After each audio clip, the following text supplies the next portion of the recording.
তোল্লাবাজি করতে গিয়ে পুলিশের হাতে আবারও অমানবিক আক্রমণের শিকার যান চালকরা। আর এই অভিযোগকে কেন্দ্র করে ব্যাপক উত্তেজনা তেলিয়ামুড়া হাওয়াইবাড়ির নাকা পয়েন্ট এলাকায়। পুলিশের দস্যুতার বিশদ বিবরণ নিয়ে রইল এই রিপোর্ট। কথায় আছে, রক্ষকে যখন ভক্ষকের রূপ নেয় তখন আর করার কিছু থাকে না। একদিকে যখন রাজ্যের বিভিন্ন নাকা পয়েন্ট অতিক্রম করে বিন্দাস রাজ্যে আমদানি ও রপ্তানি হচ্ছে অবৈধ নেশার সামগ্রী, ঠিক তখনই রাজ্যে আসা যাওয়া করার সাধারণ যান চালকদের কাছ থেকে উৎকোচ আদায় করতে গিয়ে চোখ রাঙানি থেকে শুরু করে তথাকথিত রক্ষক হিসেবে পরিচিত পুলিশের হাতে মারধর খেতে হয় সাধারণ যান চালকদের। এমন এক নেক্কারজনক ঘটনার সাক্ষী রইল তেলিয়ামুড়া। ঘটনা হাওয়াইবাড়ি নাকা পয়েন্টে। অভিযোগ, তেলিয়ামুড়া থানার এক এসপিও জওয়ানকে উৎকোচ দিতে অনীহা প্রকাশ করায় এক গাড়ির চালককে মারধর এবং অপর আরেক গাড়িতে ঢিল ছুড়ে মারে। ঘটনার বিবরণে জানা যায়, সোমবার সকালে বহিরাজ্য থেকে কয়লা নিয়ে দুটি দূরপাল্লার লরি তেলিয়ামুড়া হয়ে আগরতলার দিকে আসার পথে তেলিয়ামুড়া থানার এসপিও সুরজিৎ রুদ্রপাল এক কনস্টেবলকে সঙ্গে নিয়ে দুটি গাড়ির সামনে এসে দাঁড়ানোর জন্য সিগন্যাল দেয়। যথারীতি গাড়িগুলি দাঁড়িয়ে পড়ে। তখন গাড়ির চালক জুলাস মিয়ার সঙ্গে ওই পুলিশ কনস্টেবল যখন গাড়ি দাঁড় করিয়ে কথা বলছিল, তখনই নাকি ওই এসপিও জওয়ান সুরজিৎ রুদ্রপাল গাড়ির চালক জুলাস মিয়াকে মাথায়, ঘাড়ে এবং কানে সজোরে থাপ্পড় দিতে শুরু করে।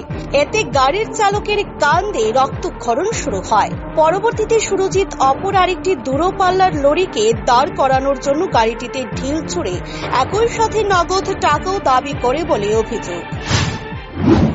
গাড়ি তো লাইনে আইতাছিল বরমুরা, এই যে হাওয়াইবাড়ি যে চেকিং পোস্টে অনেক সময় তো আমরা গাড়ি খাড়া করে চেকিং করে গাড়ি চেকিং করার পরে আমরা তো দাঁড়াই সেটা কি মাল আমরা কইয়া দিই। আমার কোনো আগের গাড়ি সব গেছে গা, তার আগের গাড়ির ভিতরে বাইক নিয়ে রেডি হইতেছে, আমি এর মধ্যে আমিও পিছিয়ে গেছি।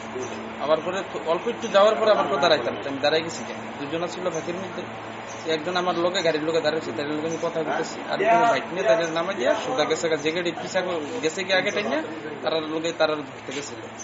যাওয়ার পরে তো আমি তো দাঁড়ায় রয়েছি, হ্যাঁ আইসে আমি স্যারের লোকে কথা বলতেছি, স্যার আমি মাল নিয়ে আসছি, মাল আছে কাগজ আছে। পরে স্যারে কিতা করছে, হ্যাঁ আইসিরা পিছন দিয়ে আইসিরা তাই বলে কনস্টেবল, হ্যাঁ আইসিরা মানে এমন জোরে থাপা মারছে, আমার লোক কানিতে ব্লাড আই করছে।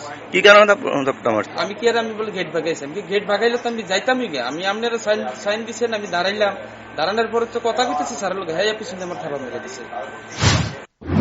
অবশ্যই তোল্লা আদায়ের অভিযোগ আজকে নতুন কোনো বিষয় নয়। দিনের পর দিন এভাবেই চলছে একাংশ দুর্নীতিবাজ পুলিশ কর্মীদের উৎকোচ বাণিজ্য। সরকারি বেতন ভোগের পরও বাড়তি আয়ের ধান্দায় যে কোনো যান চালকদের সাথে এ ধরনের অব্যব্য আচরণ রাজ্য পুলিশ প্রশাসনকে ব্যাপকভাবে কালিমালিপ্ত করছে বলে ধারণা অভিজ্ঞ মহলে। একদিকে যখন রাজ্য সরকার দুর্নীতিমুক্ত সরকার গঠনের প্রতিজ্ঞা করেছে, সেখানে রাজ্য সরকারের মহৎ চিন্তাধারায় দুর্নীতির নোংরা কালি ছাটানোর কাজ করছে এই সমস্ত ঘটনা।